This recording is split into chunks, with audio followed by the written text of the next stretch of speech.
Well, welcome everyone to episode 2 of the R.E.S.T podcast, and today's quote is, "Walk in a manner worthy that you have been individually called, with all humility and gentleness, with patience, bearing one another in love, eager to maintain unity of spirit and peace."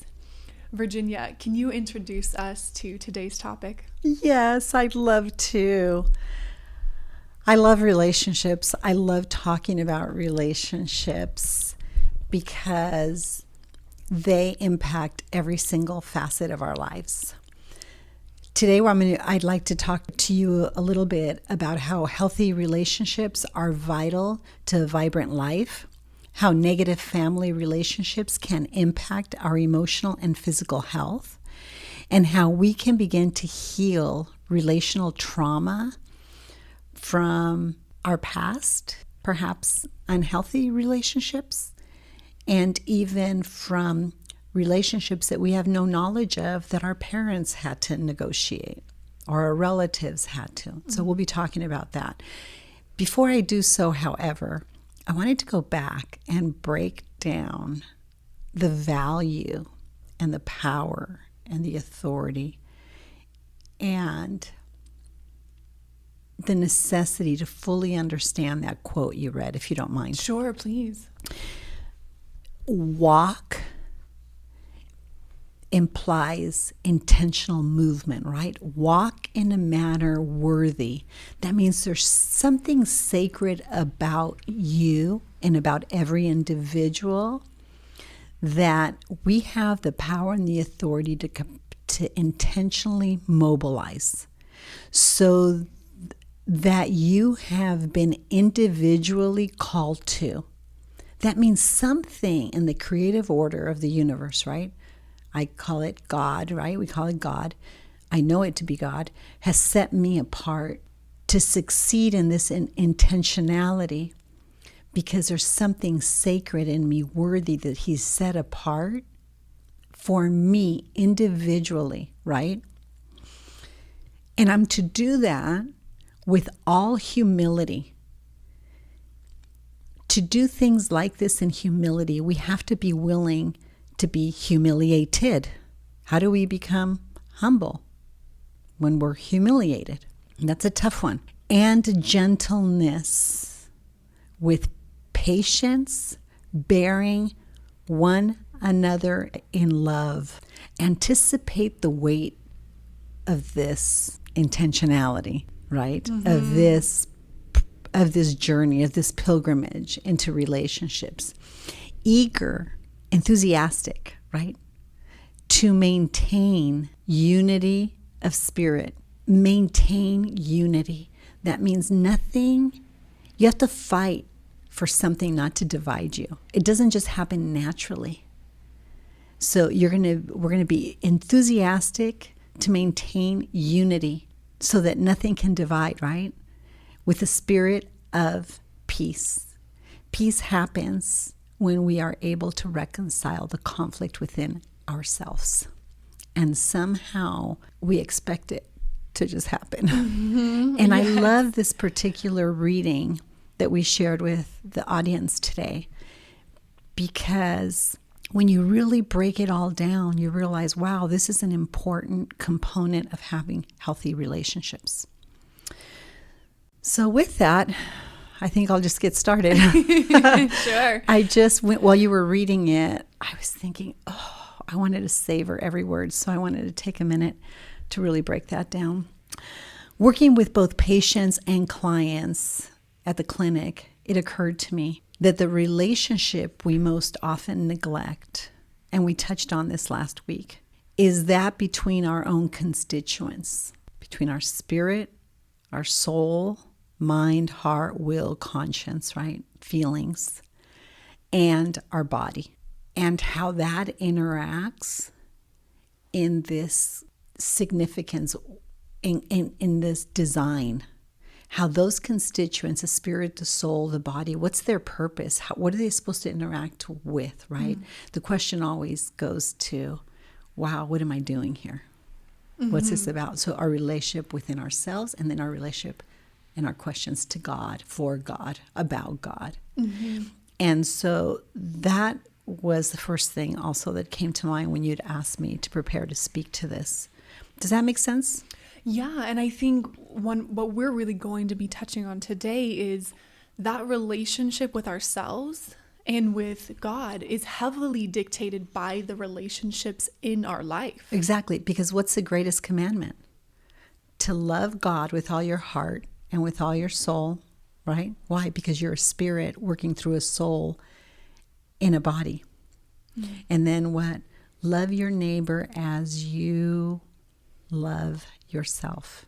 You have to have a working understanding of these constituents so that you can love others well. So I'm excited to delve into that a little bit today. Yes. So let's jump right in, because I think this is going to be a really, really fun discussion for the listeners. So why are relationships so crucial to having and achieving a vibrant life as a human?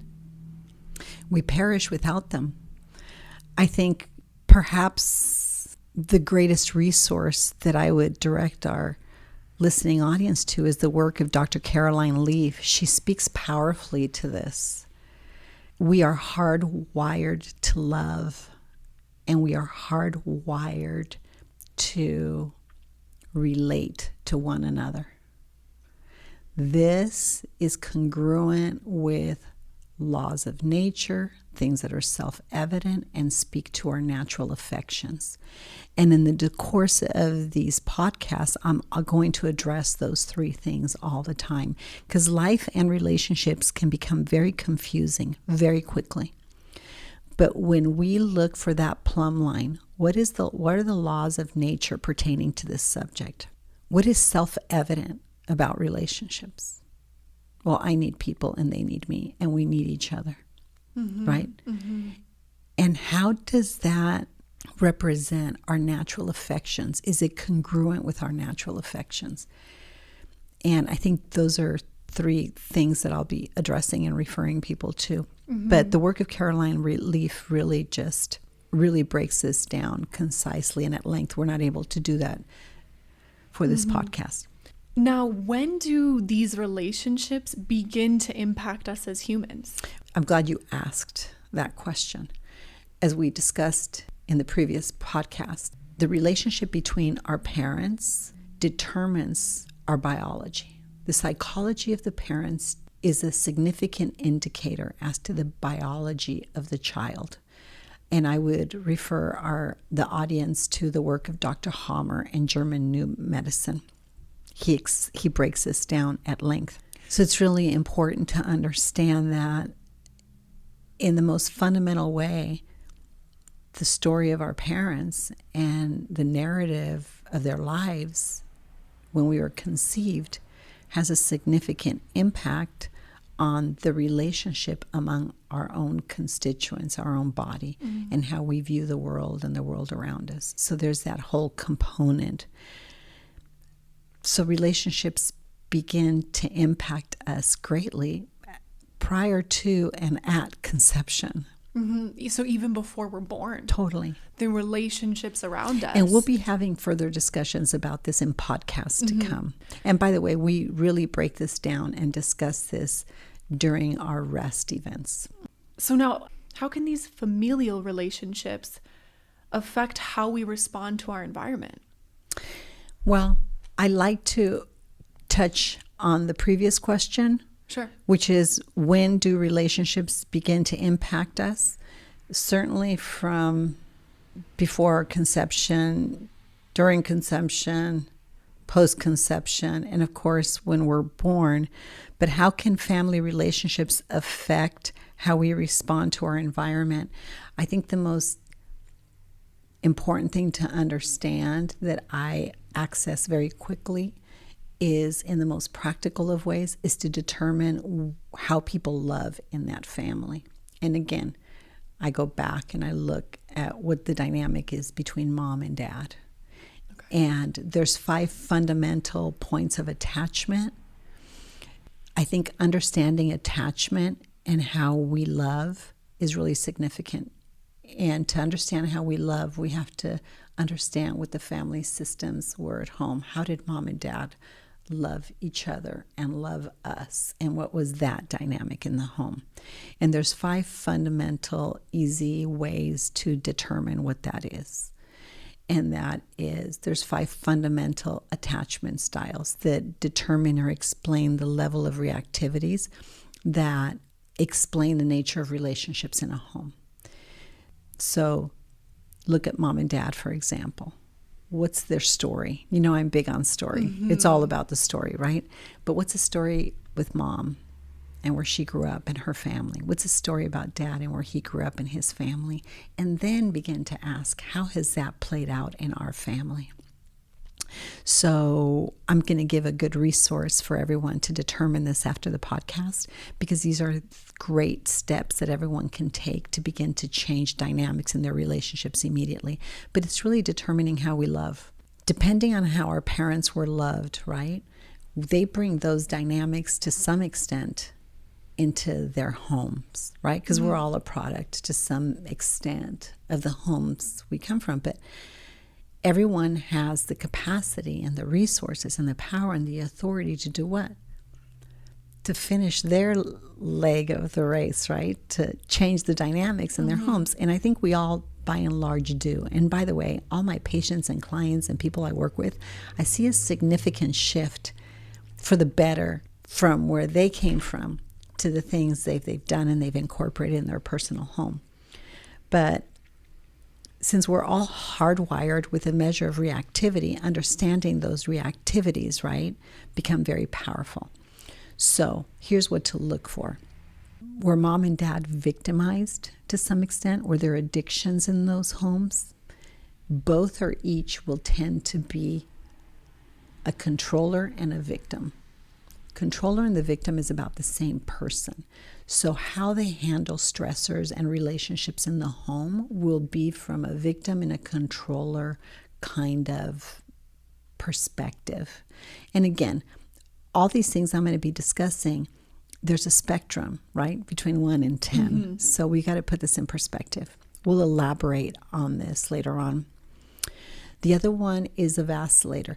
By the way, the controller-victim dynamic, there tends to be generally addictions in that home. And it's not a safe home, emotionally, physically, psychologically. The other attachment style, propensity, reactivity that one or both parents or the other parent might display is vacillating.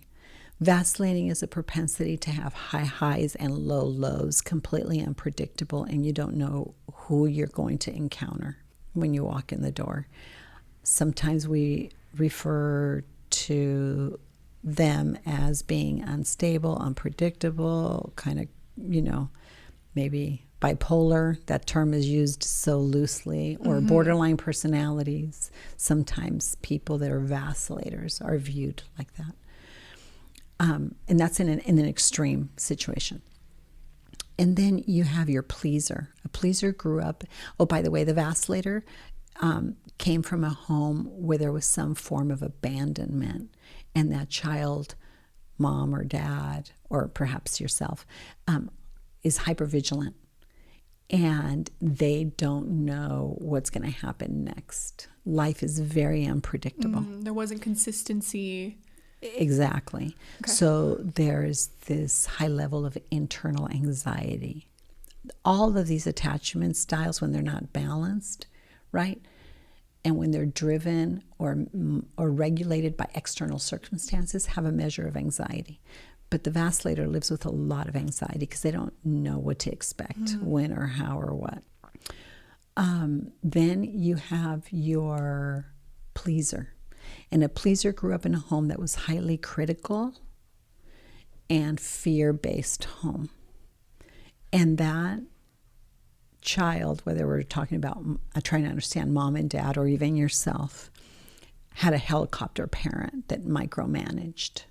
And again, we don't have time to get into the dynamics that make up these homes. This is a brushstroke, very, very broad brushstroke. But it gives you an idea a little bit of what these relationships can look like, what these home situations can look like.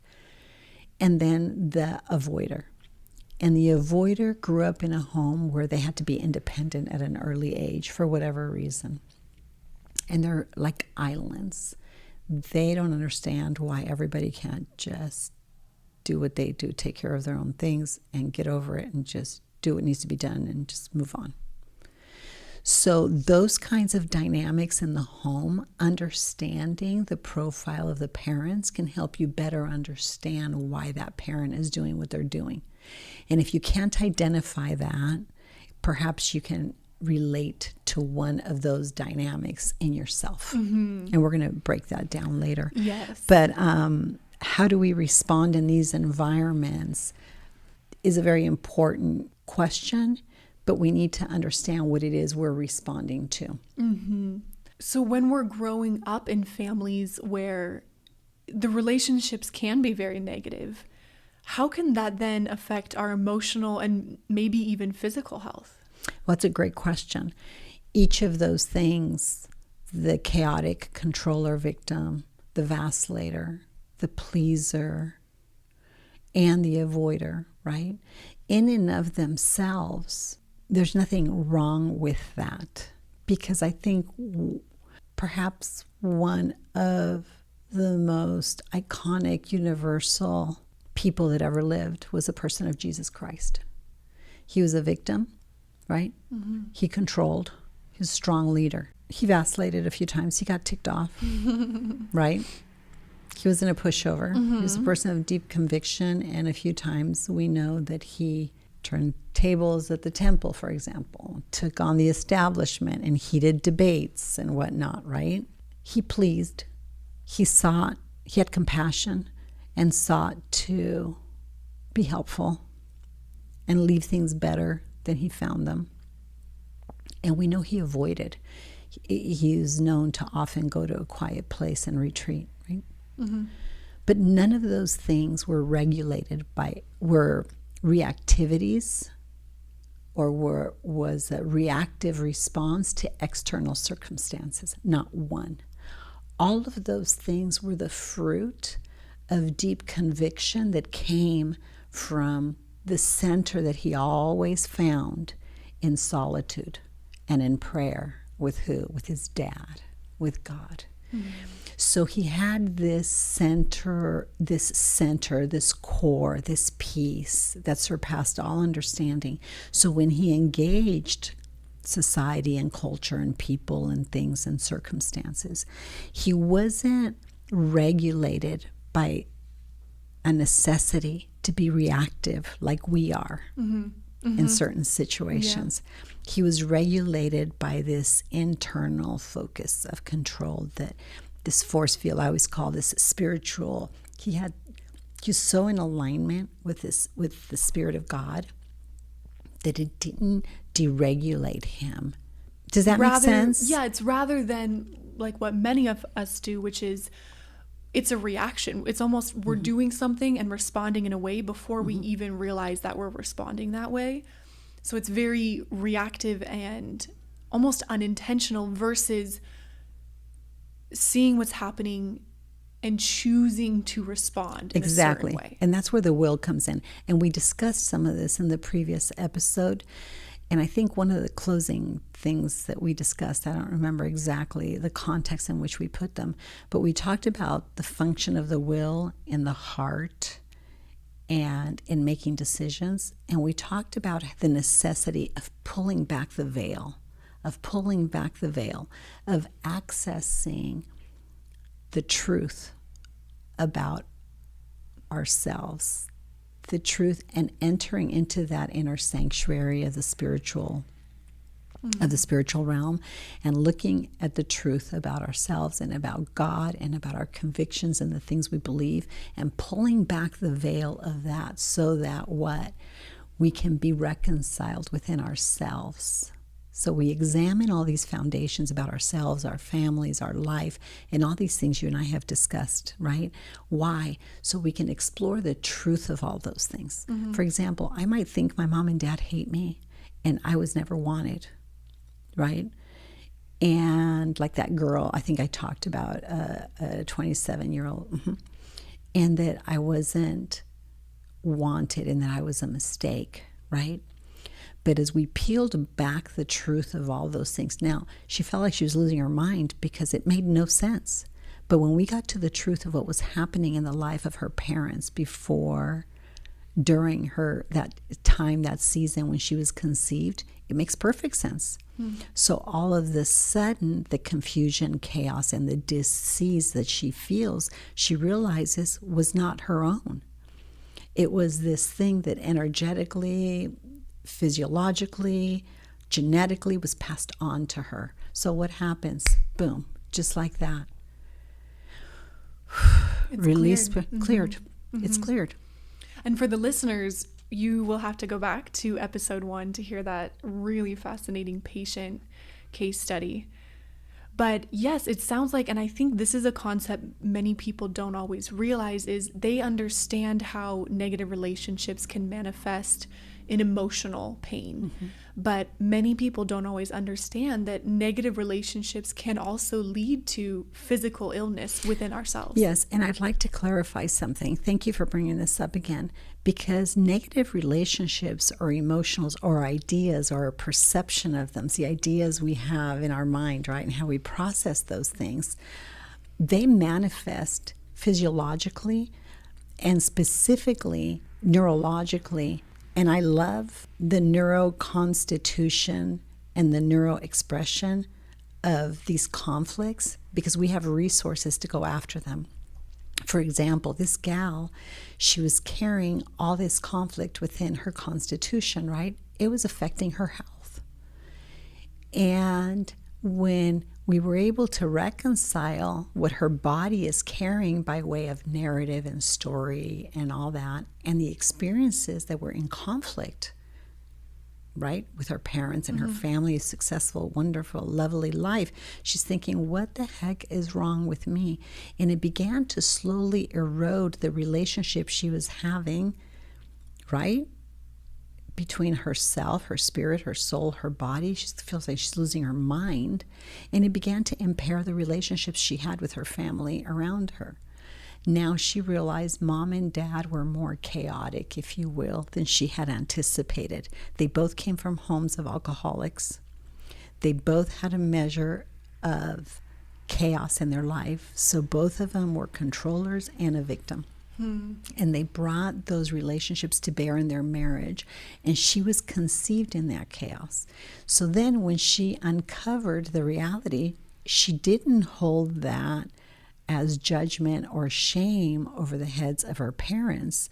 Instead, the pursuit, right, is to reconciling, why do I feel this way about myself? What's happening? And then the truth of their story cleared up the confusion of her own. Does that make sense? I love it. I love it. And I think that's a perfect segue into how can we begin to heal relational trauma? I love doing that more than anything. The best way that I know how, there may be many other ways, but the most effective and efficient way that I know how is to consult the body first. So I do two things. I listen very carefully to what people say to me. I listen with my heart, but I hear with my spirit and my body. So while I'm listening to you with my heart and my soul, and I'm tracking with everything you're saying, I'm watching what your body's telling me.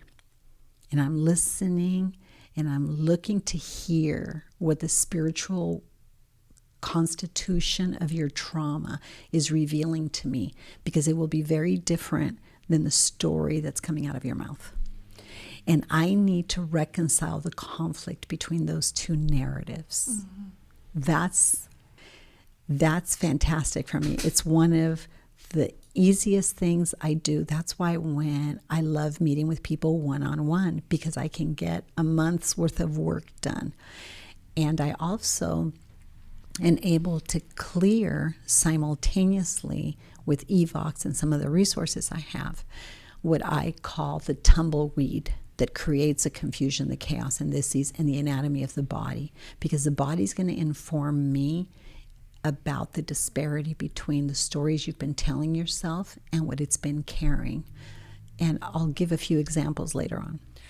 Yes, and you'll have to do an episode on evox all in of itself, because I think patients will be fascinated. Again, having worked with you before, I can attest to the power of evox, and just as you said, how quickly it can create dramatic change. Exactly. And that's what we want to do, right? We want to help everyone. Rest is about helping people experience freedom by examining the foundations that shape their life and exploring the truth of all of that. And that takes courage. It is not for the faint of heart. And by the way, we do not look back and live in the past. We consult the past for information to help us put this puzzle we're trying to together now.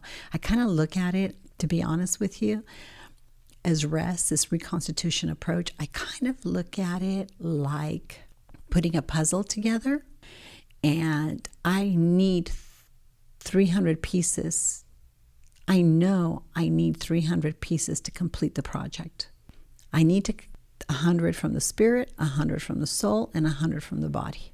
And I need to make sure I adequately consult those three facets of a person's history, a person's experiences, and a person's constitution to put that puzzle together. Mm-hmm. And parents and relatives and ancestors, they've got all the cheat notes for us. Mm-hmm. And of course, we work with Saraset and evox and some other resources to do that, but it's amazing. Mm-hmm. Because as you've said many times before, clearing some of those neurological obstructions is a key factor. 100%. And so the best way I can encourage patients, right, and clients alike to embark on this painful process is by, personally, I have to listen with my heart. Then I need to be very careful to hear what they're really saying and what their body and their senses and their spirit is revealing. And then I need to clear out those obstructions, those neurological obstructions. And there's lots of ways, again, that we do that. And then I help them understand how they love those attachment styles. Mm-hmm. We visit mom and dad and dynamics of how they loved. I've been married almost 40 years, by the way, and I had 6 babies, 5 are living, and I do not look back and shame. This isn't about blaming or shaming. And then I help people understand the hunger of their soul, because it's what drives the will.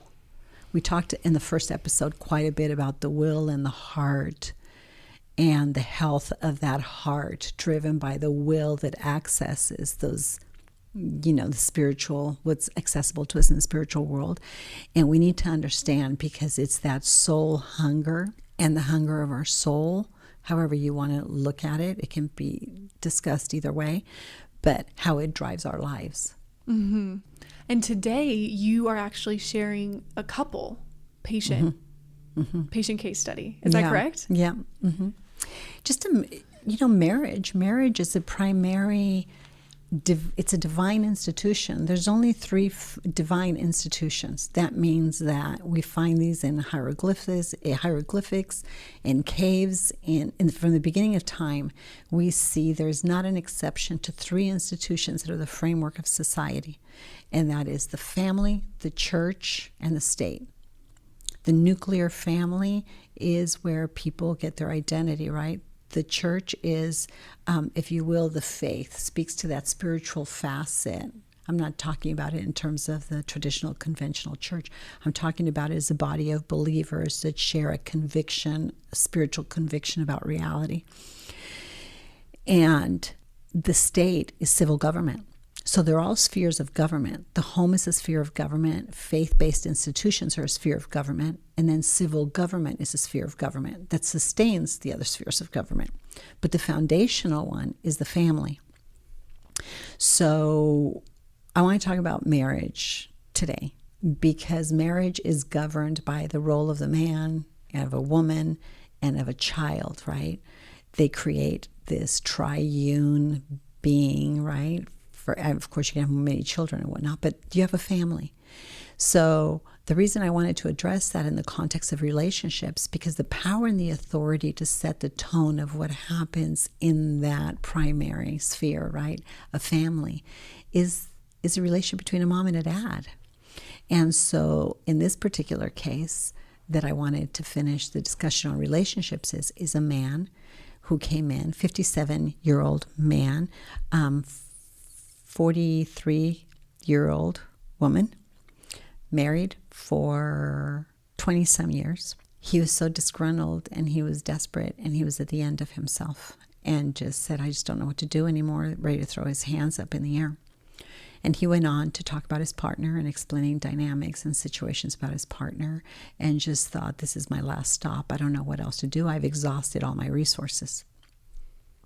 I like to talk to couples together, not apart, because I can get a lot more done in that little bit of time. But he was all I had access to at that moment. And as I scanned him while he was talking to me. With Evox, because I wanted to see what the body was, what I needed to hear what his body had to say. And I needed to listen to what he needed to explain. And there was a vast difference between those two things. So the narrative that I got from the Evox system, basically everything he was complaining about her was the things he was struggling with. Oh, wow. Bullying with an intent to bring harm, insensitive, brash, short-tempered, and on and on and on and on and on. So it was really interesting. I could cut to the chase right then and right there and say, I hear what you're saying. That must have been very difficult. Let me tell you what your body's holding on to.